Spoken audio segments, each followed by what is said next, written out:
Well, let's bring in Ronnie Chatah, who's the host of the Beirut Banyan podcast, which explores Beirut's history. Ronnie, we were just talking to Priyanka about the feeling there in Lebanon as the tension continues to simmer with anticipation of an all-out war. Can you describe for us the mood there at the moment? The mood is very tense. There's psychological fear.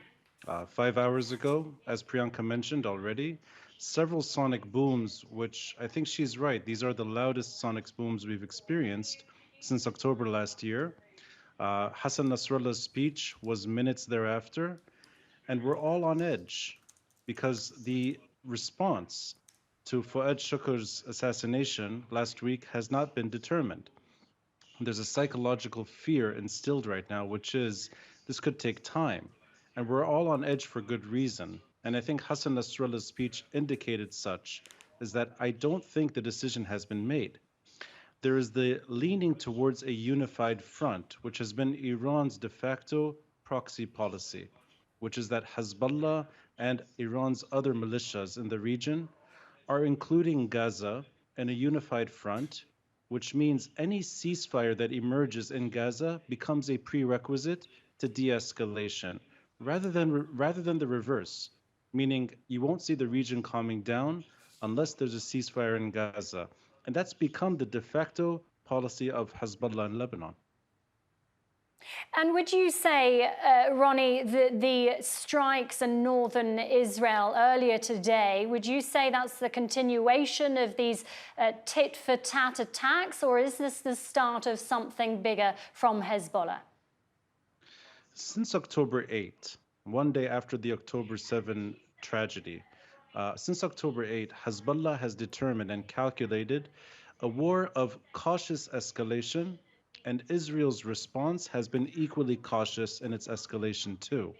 I think today's strikes are more in line with the status quo that emerged from October 8, which is Lebanon will be a battlefield, and Lebanon will remain a battlefield, and rockets will be fired in both directions in a status quo that's reminiscent more so of the 1990s, which is when Israel actually occupied southern Lebanon, and South Lebanon was a de facto battlefield between Hezbollah and Israel then. The Israelis are not in Lebanon now, but the status quo, the terms of peace and war, are entirely dictated by a proxy militia in Lebanon. The Lebanese state is entirely absent from the discussion. Now, I know your earlier correspondent referred to diplomatic engagement in the background. Yes, there is serious talks happening and trying to quell the inevitable response from Iran, which is more to do with Haniyeh's assassination in Tehran, less to do with Hezbollah in Lebanon. And I think it is likely that you will have multiple attacks happening rather than one symbolic show of force. This kind of strategic calculation invites further escalation, but I don't think it has yet brought the region into an all-out war. That discussion has been in the background since October 8, but the red lines for an all-out war have yet to be crossed. And Ronnie, would you say that the strikes earlier, what do they suggest about Hezbollah's ability, its military capability? Because it struck northern Israel, it managed to, some of the strikes managed to divert the air defense. What does this say about Hezbollah's military capability?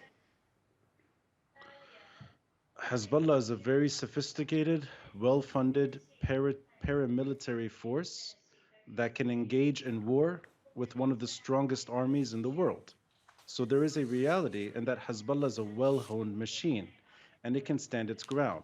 And I think that is part of the calculation by Israel for not wanting to get entangled in another Lebanon war.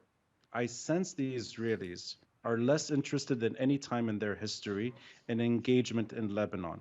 Part of that could be lessons learned in their recent history. In one recent war is 2006, where Hezbollah ends up much stronger and much more sophisticated nearly 2 decades later today.